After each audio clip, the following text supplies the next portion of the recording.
Aujourd'hui, je vous le dis, je suis énervé hors de moi, furax. En entrant dans cet amphi, que n'ai-je pas entendu, que n'ai-je pas découvert?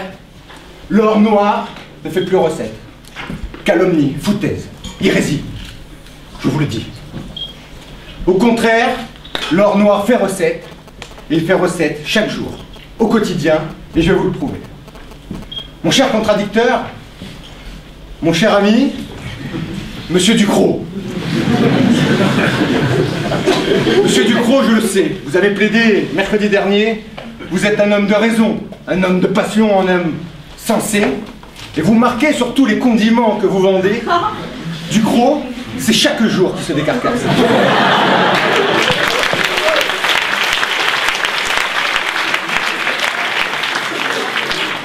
Eh bien, Monsieur Ducrot, je suis au regret de vous le dire, votre collègue a eu beau se décarcasser, il a tout faux. Oui, alors on va garder un petit peu notre sang-froid. Une petite réflexion s'impose. Qu'est-ce que l'or? L'or, c'est une pépite naturelle, organique et solide. À la vue de cette définition, vous venez de comprendre que vous avez fait un hors-sujet. Vous nous avez parlé de millions de barils qui sont liquides, donc pas solides, et qui ne sont pas sous forme de pépites. Bref, je suis désolé de vous le dire, vous avez fait un hors-sujet. Alors, aujourd'hui, je vous propose, tels jadis les chercheurs d'or du Far West, de nous lancer ensemble à la conquête de l'or noir. Issu du sud de la France, le premier exemple me vient tout de suite, l'olive. L'olive, huilée, persillée, aillée, vinaigrée. L'olive se déguste sans modération à l'apéritif avec un petit verre anisé. Au bord de la piscine, ça peut être un verre de vin rouge, elle est délicieuse. Elle se sublime. Elle peut être sublimée en tapenade sur un crouton aillé, vous l'avez compris, c'est une vraie pépite. Au-delà de l'olive, je reviens de Madagascar et je voyais que il y avait une petite pépite là-bas aussi, l'or noir de Madagascar, la vanille. On la met dans le yaourt, on la met dans le coca. Oui, la vanille fait aussi partie de cet or noir. Je pense aussi à la mer Noire, à tous ces esturgeons qui foisonnent pour donner leurs petits œufs, dénommés caviar, et que l'on déguste dans toutes les places du monde et tous les chefs étoilés, les cuisines. Vous l'avez dit, l'or de la maison du café. Le café qui nous excite, qui nous énerve ensuite. Merci verbatim, ensuite c'est la femme qui nous excite et qui nous énerve. Ça c'est autre chose. Oui, le café est aussi cette petite pépite. Enfin, je parlerai du cacao. Ce cacao que les Incas, les Mayas, les Aztèques échangeaient comme monnaie courante. Les conquistadors ne comprenaient pas. Eux qui chérissaient tant l'or, ce métal précieux, mais eux avaient compris toute la saveur. Eux avaient compris avant Jeff de Bruges, avant Lindt, avant Nutella, ils avaient compris que le chocolat avait des vertus. On le retrouve ici ou là en pâte à tartiner, en plaquettes, chez mesdames, un peu ici, un peu par là, ça arrive. Le chocolat fait partie du quotidien.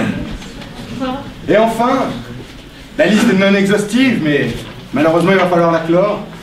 Imaginez-vous dans le cœur du terroir, dans le Périgord noir. Et là, une pépite qui sort sous un chêne, pépite de quelques centimètres à de quelques millimètres à quelques centimètres, une truffe, excellente truffe. Je note au passage qu'elle peut être en chocolat 2 fois en or. Bref, mesdames, mesdemoiselles, messieurs, vous l'avez bien compris, ce soir, on va parler de ces petits ingrédients qui façonnent tous nos petits plats. Oui, c'est l'essence même de la cuisine. L'essence même de la cuisine, tous ces ingrédients sont à la base de la cuisine. Sans eux, il n'y a pas de cuisine. De sorte, l'or noir, c'est la cuisine. La cuisine ne fait plus recette. Hérésie, foutaise. Évidemment que la cuisine fait recette. C'est même la recette qui fait la cuisine. Alors, vous l'avez compris, le discours prend une toute autre tournure. On passe désormais dans l'univers de la cuisine.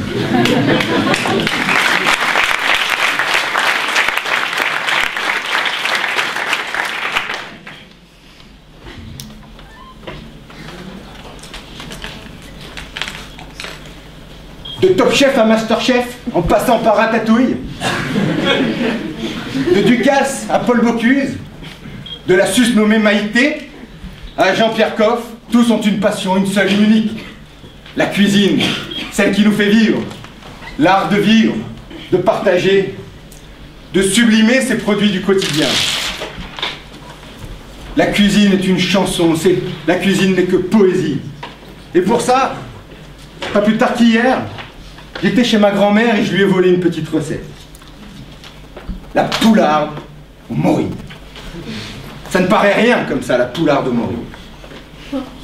Prenez une bonne poularde dodue qui a grandi dans les champs de Bresse.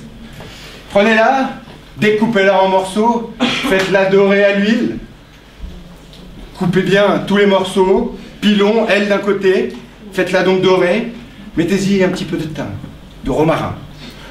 Et puis ensuite, caressez-la doucement avec de la crème fouettée.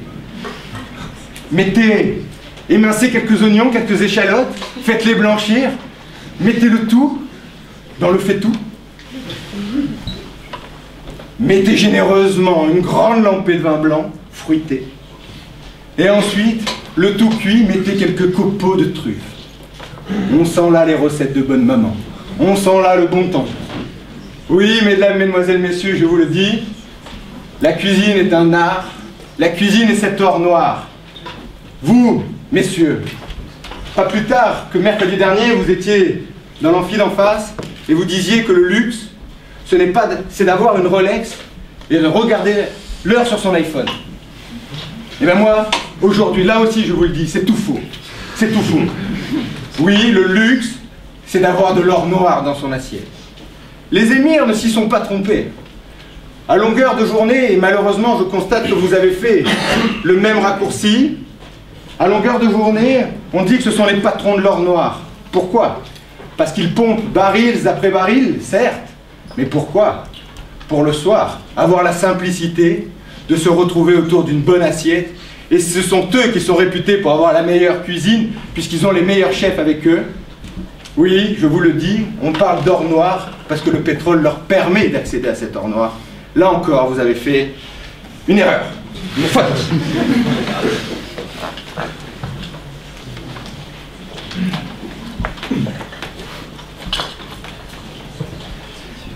Enfin, vous l'avez compris, l'or noir, dans notre douce terre de France, a forgé nos territoires, a fait nos terroirs. Oui, nous sommes ici grâce à notre cuisine. L'or noir a été consacré au patrimoine mondial de l'UNESCO il n'y a pas si longtemps. Et c'est bien ça notre identité nationale, pas besoin de faire d'autres débats. Mesdames, mesdemoiselles, messieurs, bien chers jurys, bien chers contradicteurs, je vous le dis, l'or noir, quel qu'il soit, quelle qu'en soit la recette, l'or noir, je vous le dis, sera toujours dans nos assiettes.